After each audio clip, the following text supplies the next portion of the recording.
I went ahead and started broadcasting. Is Tanda going to make it? Tanda going to make it today? Well, Georgia's going to make it, and then I guess Kayla, we wore her out last night. Caitlin, a couple, three others. Uh, Lydia, have you checked to see if you have any rejects or any in progress or not reviewed or whatever? Um, I think all of mine should be good. There was some that said fail, but I'll get fix those last night. We resubmitted them. I just want to submit a lot today. I'm gonna ask you. What? I have to ask you about one of my rejects because Kayla did the condense of the blood did. She put that lady.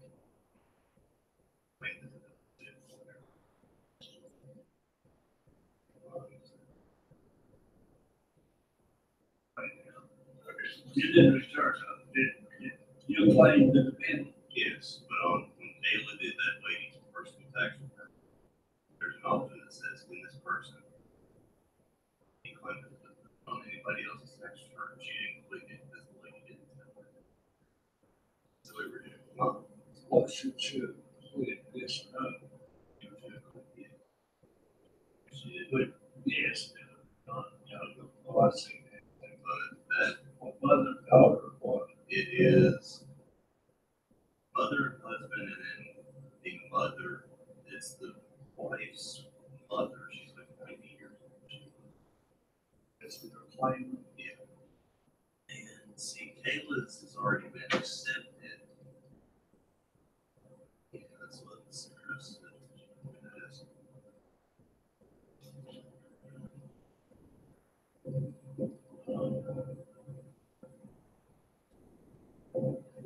I can follow it. So, I think it's $500.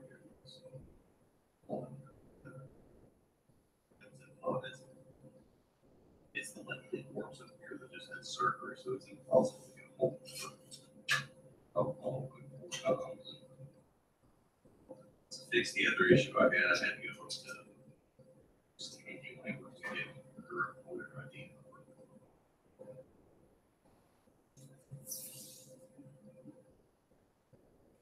Other than that, no problem.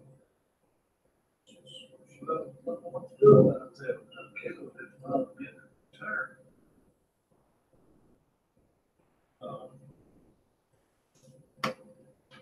I'll figure that. I just didn't. But he probably was first.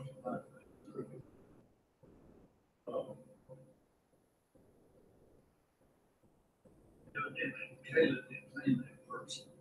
She did put that person in the one. She didn't claim the person, huh? She didn't check that one box. If she didn't check the one saying that she could be claimed as somebody else.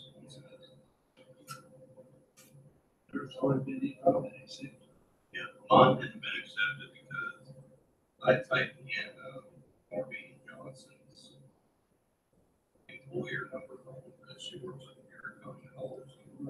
Now I mistyped it.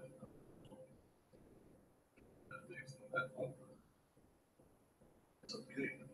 Yeah, I mean, it's not like anything serious. It's just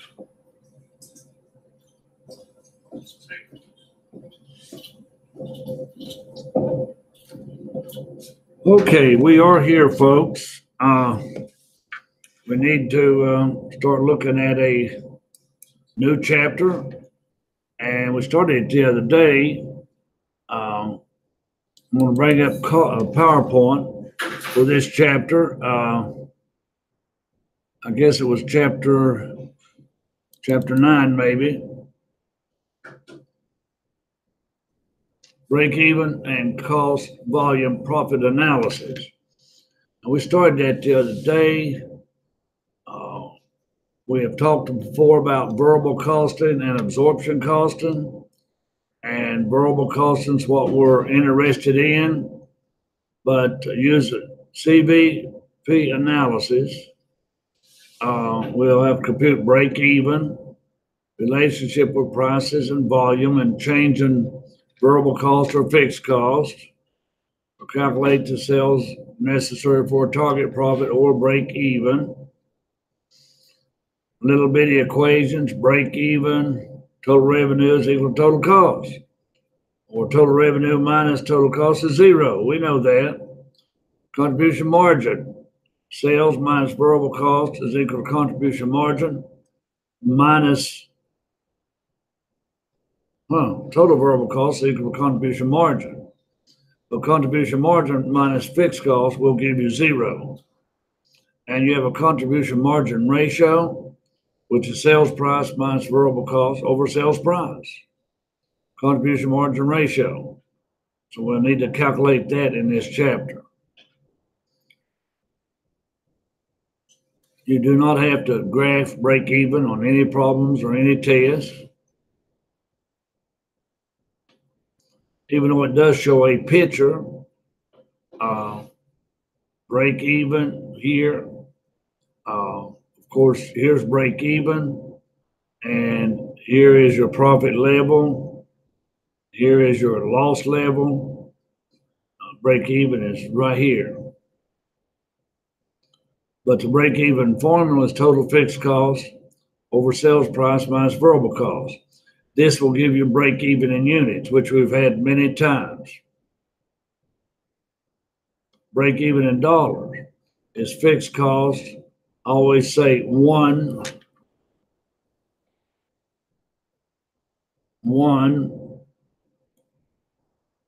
minus variable cost as a percent. And here, 12 minus 4. All right, let's see. Variable cost, I guess, is what percent? That's 1/3. So 12 minus 1 minus 1/3 would be 2/3. And 2/3 into $100,000 will be 150. So we looked at both of those formulas. Income statement proof. It's a contribution margin income statement. Sales minus variable cost minus fixed, profits zero. And we played around with wanting a salary of $30,000, or we want a profit of $30,000. Just add it onto your fixed cost, go through your formula. You can set a target profit. Also, by using after-tax profit, you want $30,000, 1 minus the tax rate. If you get $60,000, 1 minus the tax rate will be $48,000 net profit. So we've done all this before, so I'm just running through it pretty fast. Income statement proof again. Sales minus variable cost minus contribution margin minus fixed cost, because your profit after taxes, take out your taxes, leaves you $48,000. Okay, we've done that all before except taking out taxes. So we're going to go to chapter 9, and we're going to look at one similar to what you see on the screen.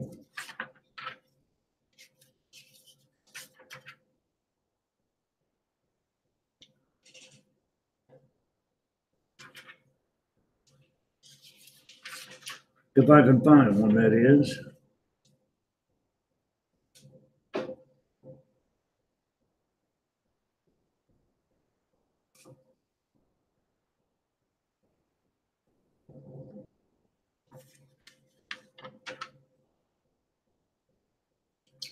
I don't see one that I want, but I did assign some. Okay, Olivia, what problems did I assign for today? 17, 18. Which one? 17, 18, and 22. That was on chapter 9. Yeah, 17, 18, 22. All right. Yeah, I've got those marked, and we looked at a few others the other day. All right, let's go ahead and look at them. 17, use the information for Hamlet House in exercise 15. So you got to back up to 15 and look at materials, labor, and overhead. All right. And a tax rate for the company of 35%. Now, if Hamlet House wants to earn an after-tax profit of 182, how many garden stocks must be sold. All right, you want to use, okay, you want an after-tax profit. Now, that's similar to the one that we're looking at right here. So let me bring up a solution, hopefully.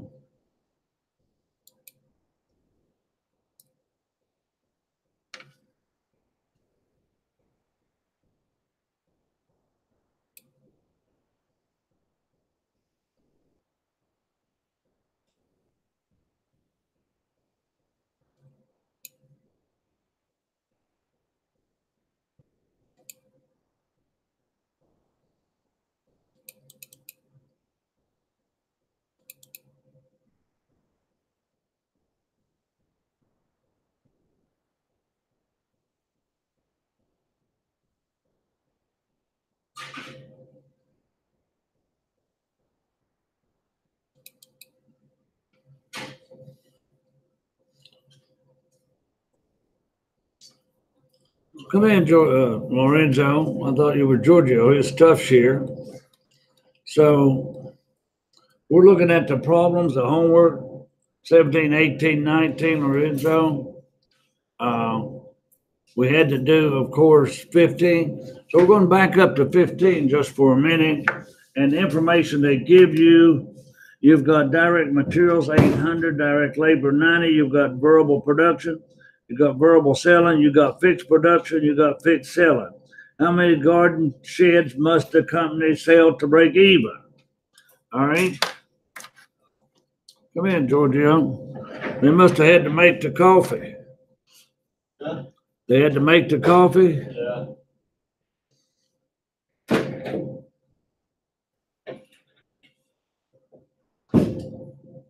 All right, fixed cost in problem 15 is 260,000. That's given. Problem 15, fixed cost of 260,000. All right.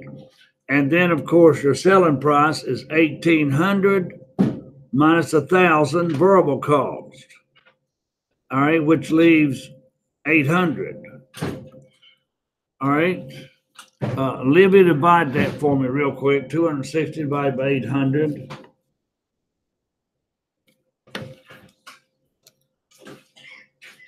Does that give me 325? Yeah. All right.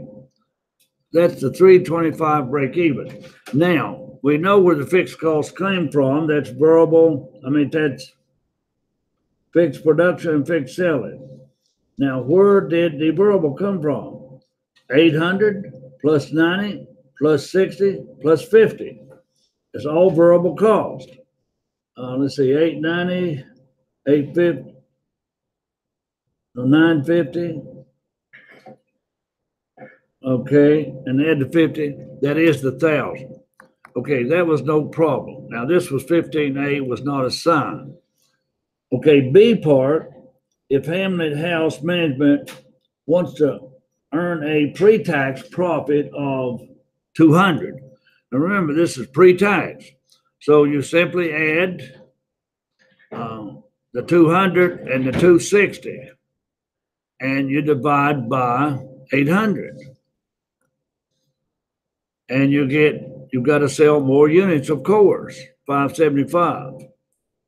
Now, if Hamlet House Management wants to earn a pre-tax profit of 280, then you just add on, of course, the 280 and the 260 and divide into 280. Let's see.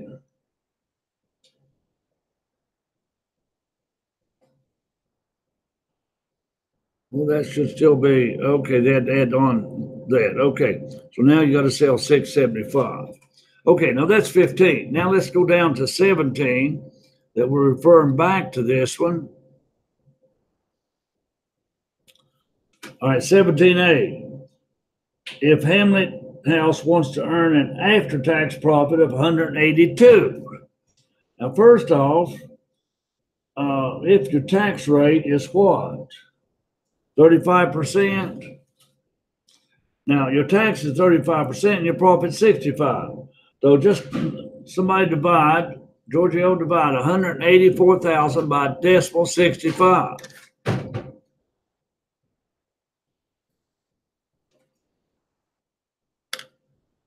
283, 76, 076. The what? Decimal 65, right? All right, decimal 65 into 182,000. You should get, 280. all right, that's better. Now you see how we got to 280? Your profit is 100%. If your taxes is 35, subtract you get 65. Now, just working backwards, you can divide 35 into the tax and find gross income or net operating income. Or you divide 65 into the after tax income. So that's all I did. I just took the difference. But that's what they're doing here also. 182 divided by decimal 65.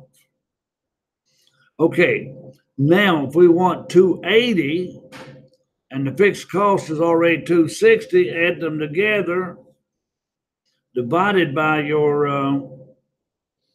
1 minus your variable cost, and you get 675 garden tools. Now I want you to take this information right here in part A, and on a scrap sheet of paper somewhere, I want you to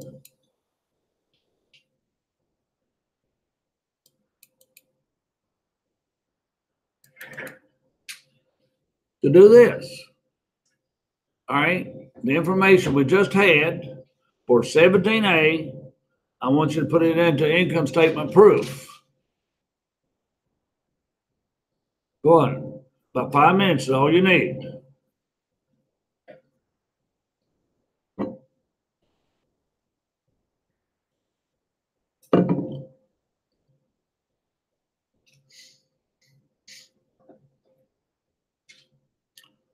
Now I'll go back to that problem. If you'll jot this format down, which we've had over and over, sales minus variable costs is equal to contribution margin minus fixed costs is equal to profit. All right, now we're going to take out income tax and get PAT, profit after taxes. Now I'm going to go back to that problem to help you get these figures.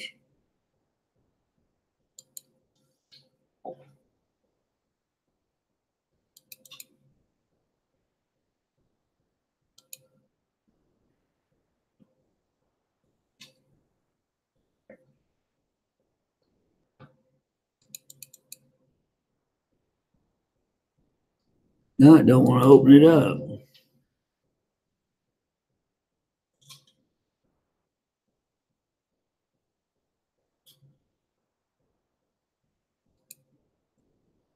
All right, here's what you're putting on that statement.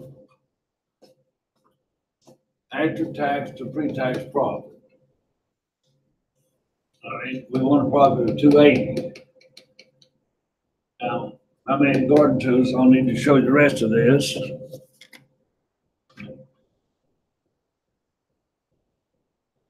You need to sell 675 garden tools. Now, what is the sales price? What's the sales price of a garden tool?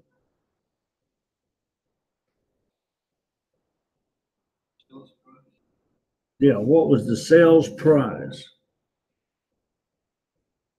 1800 for each unit. I think it is, but I'm looking for that. Where is it? It says use the information from exercise 15.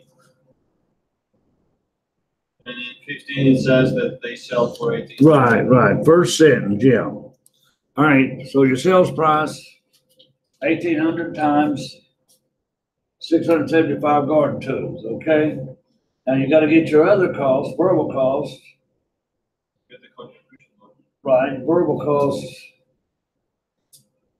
You'll have to add that up. To get Variable cost is $1,000 per unit. How much was it per unit? 1,000? No. Yeah, when we add those three together. You don't have to show them individually, is what I'm trying to say. All right, then take out your fixed costs, and take out your taxes. I think we did this yesterday. No, we didn't do this one. We didn't run it through this statement. I got it though. I have it written. You do? Number 15. We may have. Oh, 15, yeah. There's a statement. Here is the sales. Yeah. Okay, but that was 15. No, now it's 17. This is 17A. 17A.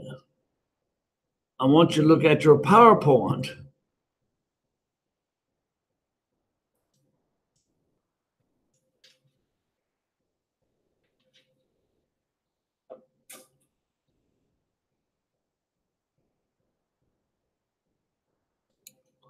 Okay, this is the way I want it to look, Giorgio, and please put some kind of label on it.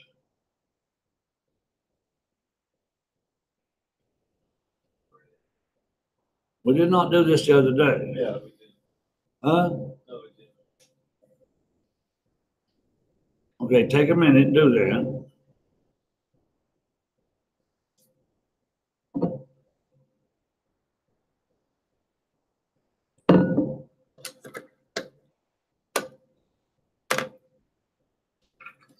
Okay, am I going to have to do it with you or for you or what?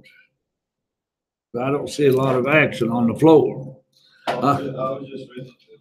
Yeah. All right, what is 1,800 times, how many units do we need? 675. All right, multiply 1,800 times 6 over how many we needed. All right, let's fill in the sales line. 1,215,000. 1 million what? 1,215,000. 200? 215,000. Yeah, that's right. Is that correct? Yeah. All right, now take that same break even and multiply by variable cost is how much? 1,000 apiece? Yes. So what is this, 600 and? 75,000.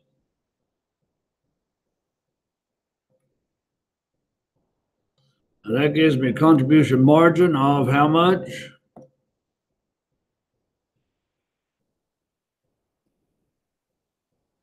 $540,000. Pins all right. Now my total fixed cost stayed the same. How much is it? 260,000. We'll see if it works in a minute. And we're not looking for break even, but right now I'm going to get 280. profit before taxes, 280. Now multiply that by 35%. 98. 182 will be the after tax profit.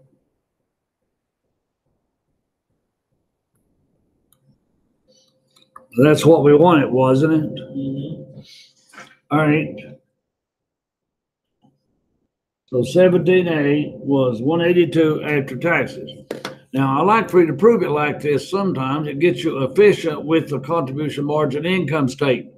You're already efficient with absorption costs. You've had it ever since you took a chapter 3 in the principle of accounting or chapter 2.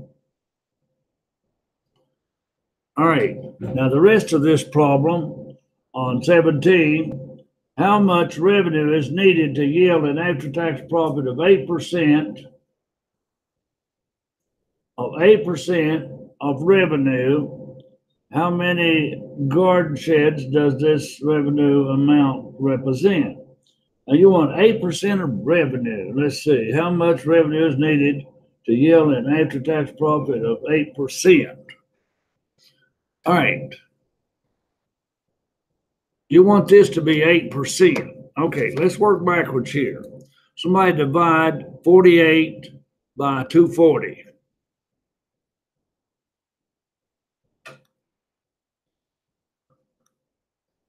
What do you get?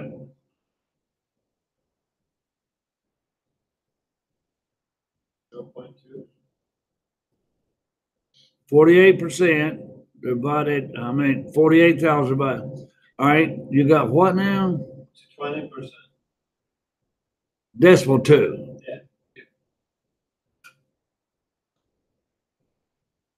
All right, but problem B wants this to be what percent? All right, now can you work backwards and find out how much sales revenue do we have to get 8%? How do we fill in some of these other numbers? We want this to equal 8%.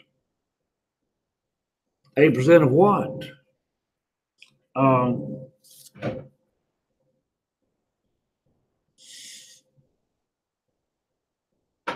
You see, there's so many complications in here. Fixed cost has to be the same. Variable cost, we know that we clear so much from each unit. $1,800 minus 1,000, we'll clear $800 before fixed cost. All right, now I want to show you.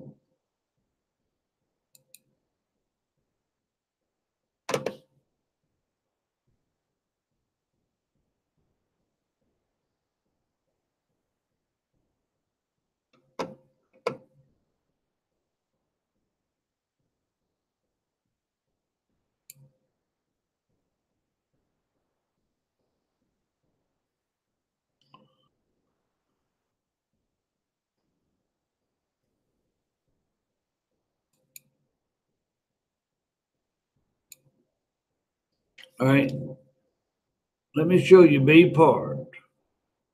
This gets a little more complicated.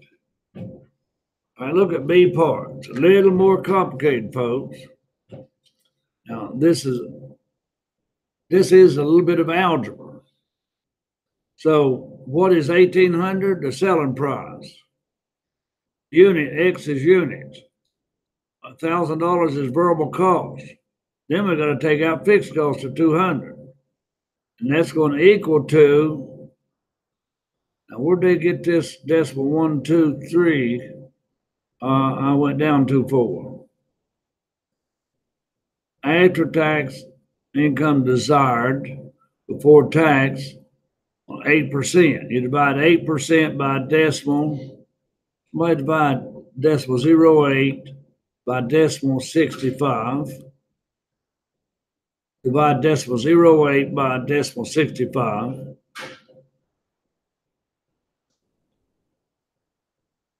Is that decimal 1, 2, 3? Yes. Should be. But I'm just showing you how they are. Revenue is decimal 1, 2, 3 of something. We know we want 8% profit after revenue, and we know that represents 60. Well, tax is 35%. That represents decimal 1, 2, 3 before taxes. All right, now we can put it into a formula here. X is revenue, all right, equals to decimal 1, 2, 3 times 1,800. All right, 1,800 is your selling price. Now, 800 was your what? 800 was your profit. That's 1,800, that's your contribution margin. 800 is it's really your contribution margin. You know, now we take out taxes is equal to 2214x. All right, where do you get to 1224x? You multiply 1,800 unit sales price by decimal 123. Okay, so now we got 800x minus 206 is equal to 221.4. Now, if you collect that and put it together, Giorgio, how do you collect this equation here? How do I collect it? You move 2214X. All right, you move, all right, if you move this to the right-hand side of the equation, what does it become? No, it's better if you move 2214X on the other side than 2. You wanna move it to the left side? Yeah. Well, whichever side you move it to, here's what happens. You get the same answer. Yeah.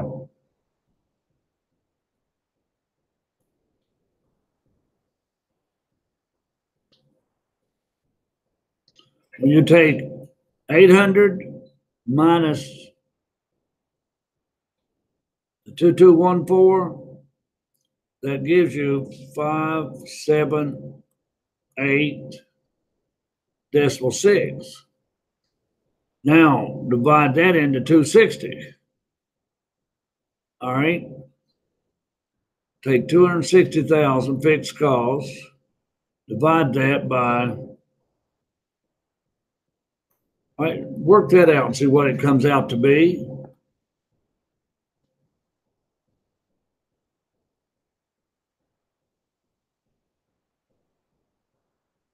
Does that give me 450?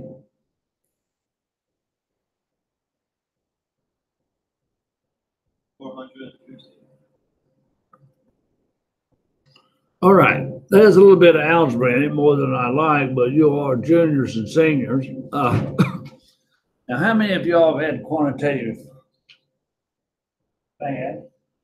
You have? You had it, have? What do you mean? Quantitative techniques? Yes. With Arch. I didn't take it here. When it's on your graduate, you had to have. No, I didn't take it here. I probably took it in my previous Oh, you university. took it somewhere else? Yeah. How about you, Lee? Did you No, have quantitative? it was not with Arch, it was with Mercer. Yeah, I took it. Yeah, I took it. Robert, have you had it? Libby, how'd you do in it? I think I got an 8. What you have to do? All right, now I'll tell you what I'm getting at in a minute. You think we should have a harder math or an easier math in the curriculum? I think that math is fine.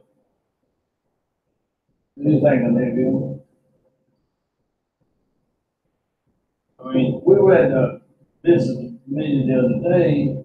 Some professors said quantitative techniques are students put them off to equal seniors.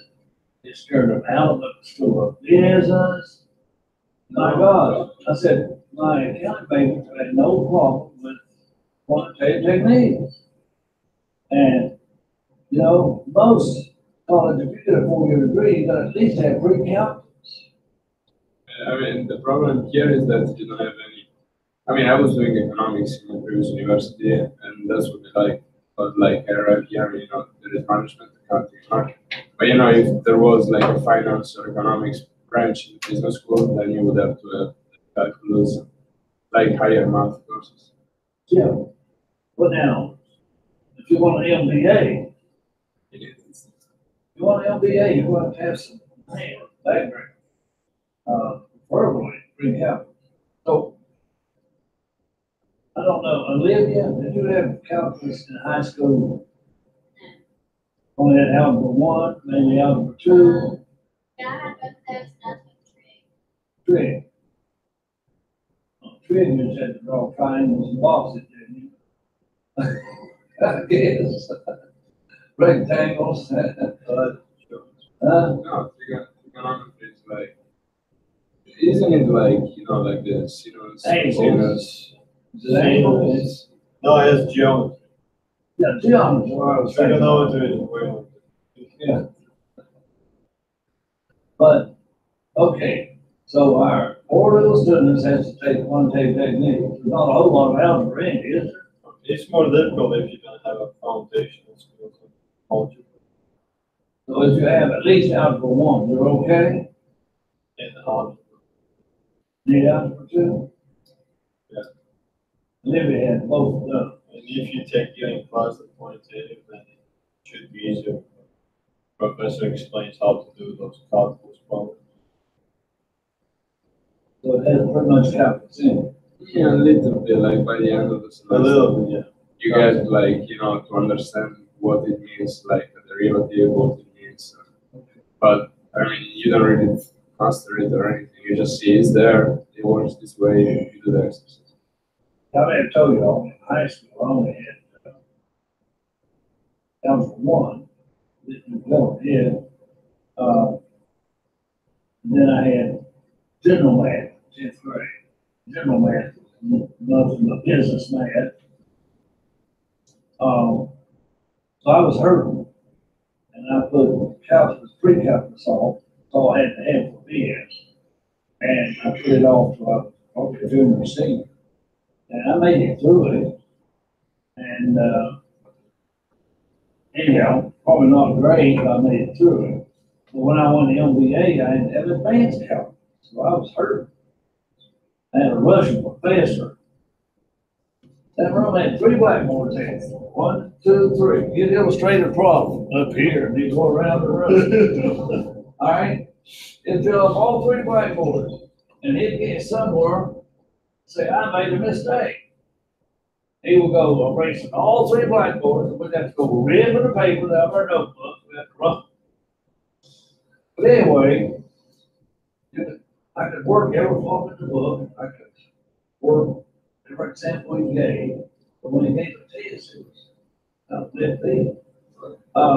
But to get through that class, though, I went back to high school. I was in the public schools, so I got an algebra 1, learned it well on my own. I went through algebra 2, and learned it well on my own. And I still got a tutor for this advanced calculus. I was going to make it through it, and I did.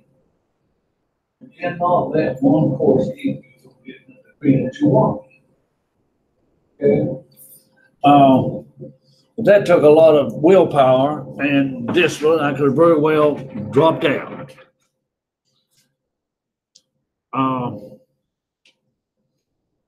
But my motivation was I didn't want to stay in public schools. All right, I was already teaching part-time on the college level, and that's where I wanted to be full-time. All right, so I think we'll leave the math we have in it. A couple of instructors, they wanted to make it watered down, leave the same name, and they make it a business math. Teach fractions and decimals and percentages you had in the 5th and 6th grade. And ratios. I just don't think we need to teach fractions and decimals and percentages on college level. All right? So, but, You would be surprised about how many people don't have a clue about that. how many people what? Don't have a clue about that stuff. Like there is a lot of people that don't college. I know. I mean, somehow or another, they slept through the 5th, 6th, and 7th. They slept through some other math in high school. And, they can't change a decimal to a percent to a fraction to a ratio. They're all the same. So I dreaded math, and I put math off, and then had to go through all that math. There were numbers in, just to me, it started just clicking, and you don't see answers. But, and because I had that advanced calculus, then I was certified to teach math in high school, except for trigonometry. Okay, but, it was not my intentions to do so. Okay, so that's problem 17, folks. 18, I think, is probably on the same scale. Use the information for an exercise 16.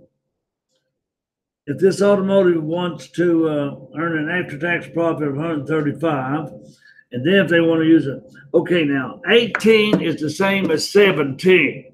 Okay. Now 19, this company has annual sales of $2.25 million with variable costs of 60% of sales and fixed costs per month of 25. Now, by how much must annual sales increase for them to have a pre-tax capital 30% of sales? All right, tax is not pre-tax. That is operating income before taxes. Okay, so this one shouldn't be too bad. And I wanted to just show you the answers real quick on this next one. Now, if we went through, all right, now they're checking this thing also on this one. Now we can put it in a contribution margin statement and check it. All right, now 18A, same thing. This was 2,375 units, 6 units. All right. Now here is something, either way you want to do it. The number of units required to earn an after-tax profit of 135,800 is 2,376.3. Now they rounded that off to 0.6. When you're talking about units, I always say round upward. But if you don't produce that third of a unit, you're going to be a little short. So you produce 2/3 of a unit more. I would have rounded that off to 23.76. Always round up, because you don't want to make part of a unit. You can't sell part of a unit. Okay. All right. So 18A and B, real similar. Now 19.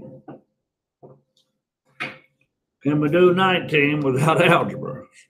Should be able to. All right, we have annual sales of 2.25 million.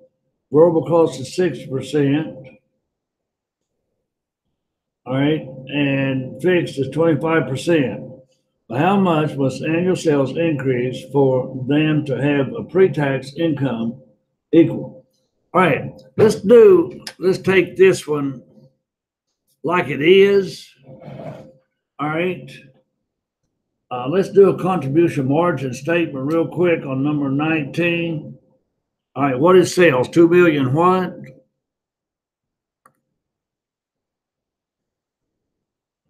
All right, now give me variable costs. That's your sales. Give me variable cost of 60% of that. What is 6%?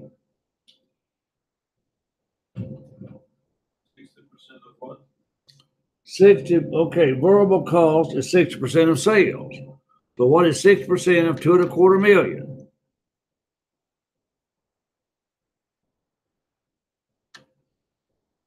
We'll just multiply 2.25 million by 60%. What do you get? 1 million what?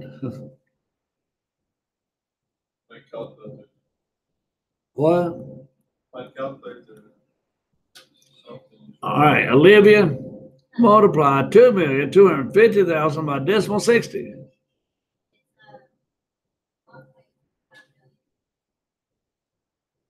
$350 million. All right. Now that is contribution margin. How much is contribution margin? It looks like 900,000. Is that correct?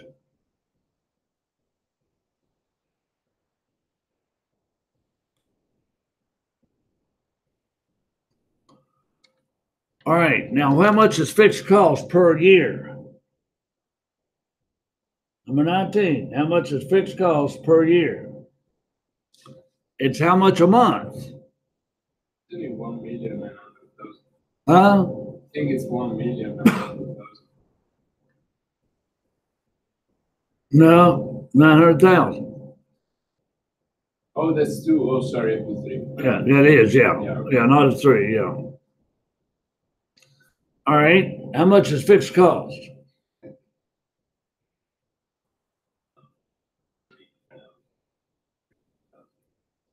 All right. How do we get 300,000? 25,000 times 12. Now here is my operating net income. We just call it net income. Operating profit. That's 600,000.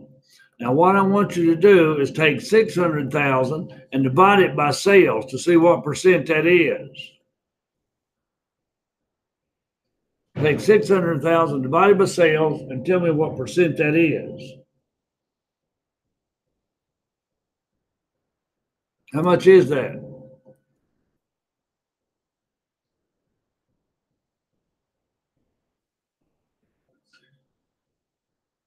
How much, Robert?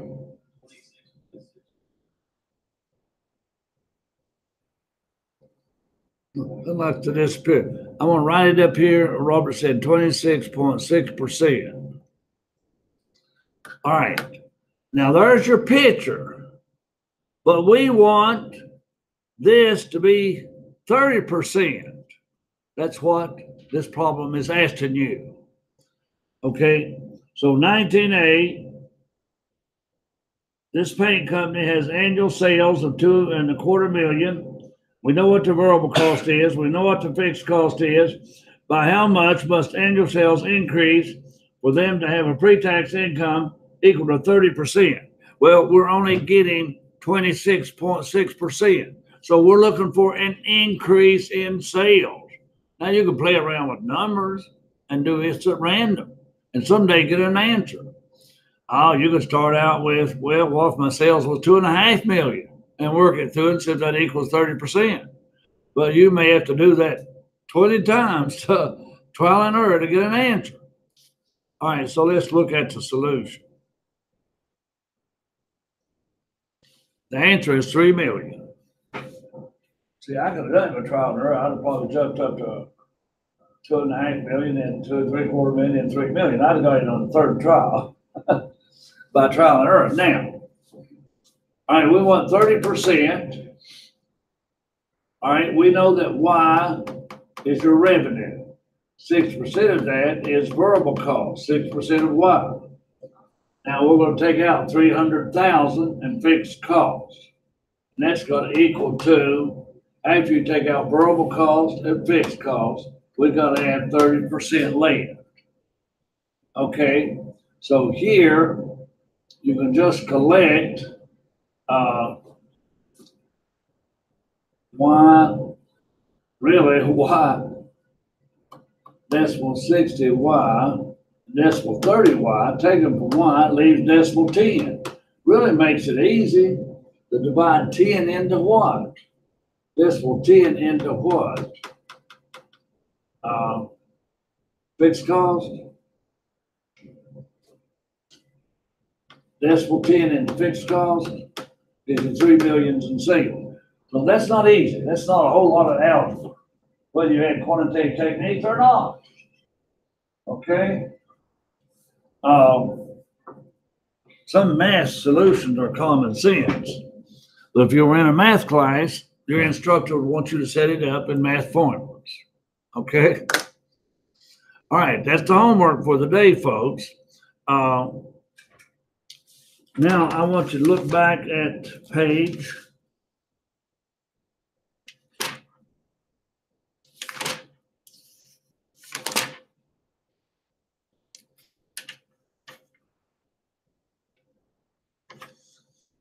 All right, we've covered pretty good up to page 364 and 5. All right. Now we got to do incremental analysis for short run changes. Now, what does that word incremental mean?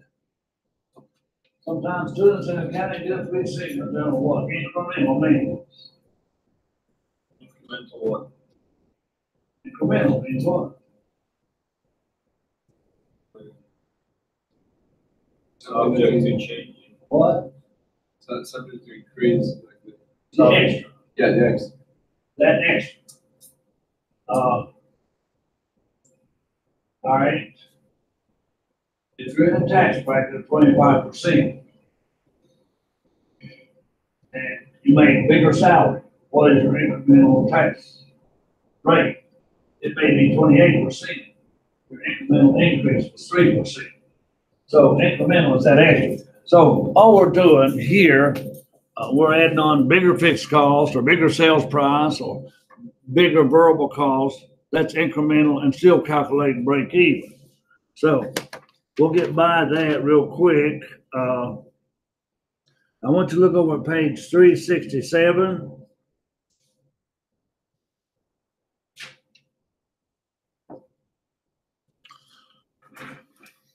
Okay, on page 367, we're going to look at margin of safety. MS. Now look how they set that formula up for you on page 367. All right, margin of safety in units, actual sales in units minus break even in units. That's one way to look at it. Actual sales minus break even in units. All right, that's margin of safety. Margin of safety in dollars is actual sales in dollars minus break even in dollars. Okay. All right. Now, margin of safety as a percent is what we usually look at. It's margin of safety in units divided by actual sales. So margin of safety units, I can't get that right, divided by actual unit sales. All right, just margin of safety units divided by actual sales and units.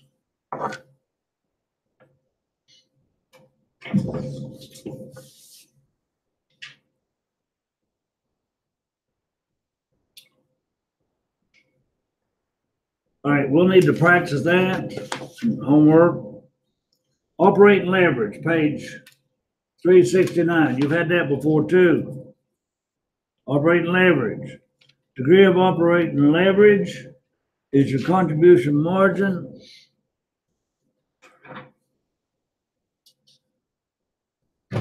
right. Degree of operating leverage is equal to your contribution margin divided by what? Profit before taxes, which is operating income. We'll just call it net income. All right, degree of operating leverage is contribution margin divided by net income. All right, so if your contribution margin were 50,000 and your net income was 10, your answer here would be 5. Degree of operating leverage is 5. Now we want that to be big or little? 5. Yeah, 5. That's a whole number, 5. Like the percentage, what is it? No percent, 5. If you divide 10 into 50, you get 5. So the higher it is, the better. Well, now I want you to make that judgment. Look at page 370. Look down at this judgment. Degree of operating leverage, if you made 600 clocks, would be 3. Degree of operating leverage, if you made 720 clocks, would be 2.25. Degree of operating leverage, if you made 480 clocks, is 6. Now, which one's the best? The smallest one. 2.5 is the best one because that was 3,520,000. So it looks like smaller is better, Giorgio. Okay.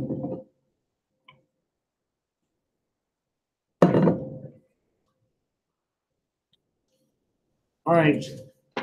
So that is the chapter.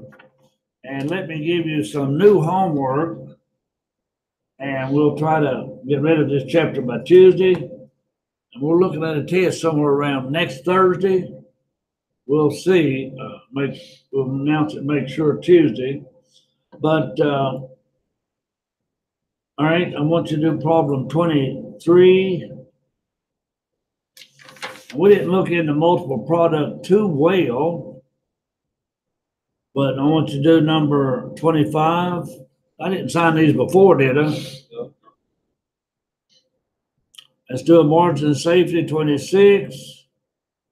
Let's do an operating leverage, 28.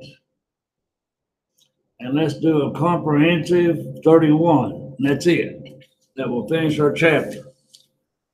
And you are free to go today.